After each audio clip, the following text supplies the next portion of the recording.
This is why Cole Palmer has been one of the best players in the Premier League this season. So where does the Englishman play? So he starts out on the right wing for Pochettino in his 4-2-3-1 shape, and what is his main job? His main job is to cut in on his left foot to create chances and score goals while occupying the right half space region. The position that Cole Palmer takes up has a great effect on Malo Gusto. When he drops into this region, he draws players with him, which allows Gusto to bomb on down the right flank and create chances for Chelsea. Not only is Cole Palmer effective on the right hand side for Chelsea, he is also useful in the number 10 position in a 4-2-3-1 shape where he can thread balls through to the wide players and to Chelsea's number 9. And he likes to pick up the ball in zone 14, score goals and create chances, especially when Chelsea are on top. And you're probably wondering, Zach, what on earth is zone 14? So the pitch can be split up into 18 quadrants. I won't draw them all because I'll be here all day. But zone 14 is the quadrant outside the edge of the box. Not a very good square, but you get the understanding. And Cole Palmer thrives in that position. He scored a goal from that position the other day against Everton,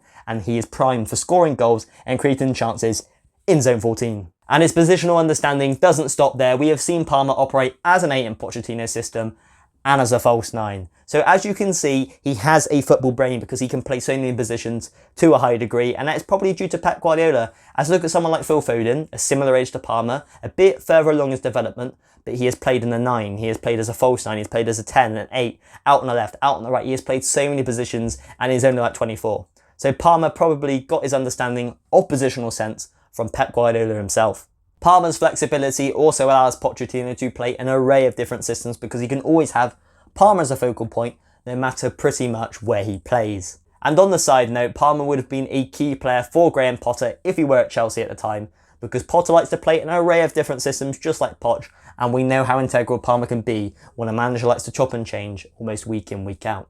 In build-up play, Chelsea like to play direct balls in behind, and that's due to the pace of Sterling and Mudryk and Jackson, and this is exactly where Cole Palmer thrives. During the first phase of build-up, Gusto often drops deeper in order to draw the opposition winger in, and that allows Cole Palmer to exploit the vacant space available. This is very clever from Cole Palmer, as the opposition fullback often doesn't want to follow him, as they are aware of the space that they'll leave directly in behind.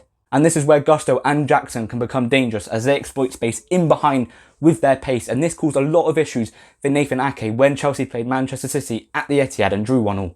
Due to the fullback's reluctancy, Palmer often receives the ball unmarked in this area here, and this allows him to thread balls through to the likes of Nicholas Jackson and even Gallagher at times, and even Mudryk and Sterling on this left-hand side here, and this causes constant issues for the opposition. Despite playing many risky and intricate passes, Palmer still has a pass success rate of 83%, trumping the likes of Mohamed Salah and Bruno Fernandes in this metric. Palmer, portraying these qualities, offers Chelsea a different dynamic, as opposed to the likes of Sterling and Mudryk, who like to screw out to their opposing fullback. And yet again, Palmer's positional play is key for Chelsea. When he drops inside, he attracts so many of the opposing players because he is Chelsea's danger man, which allows Malo Gusto to bomb on down the right flank. And as Malo Gusto is bombing on down the right flank, Palmer will find him with a clever pass, and that will draw out the opposing fullback. So then, the opposing fullback draws out from this position to Malo Gusto to obviously go towards the man with the ball, which creates the space for Palmer to run in behind and create chances and score goals. Because when Palmer's in this position, he can either cut it back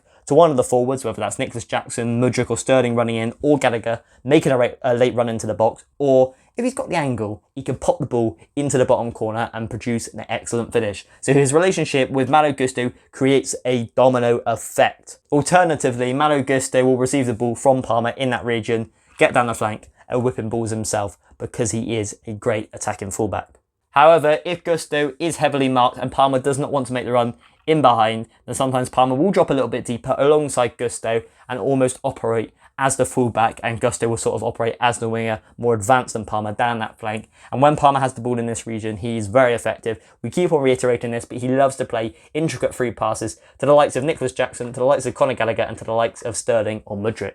Defensively, Palmer will mark the opposition fullback, giving Caicedo and Gusto an easier job when defending the flanks. The Englishman is often the first man to receive the ball once possession is won back, enabling him to use his excellent vision and passing ability to exploit the opposition during transition.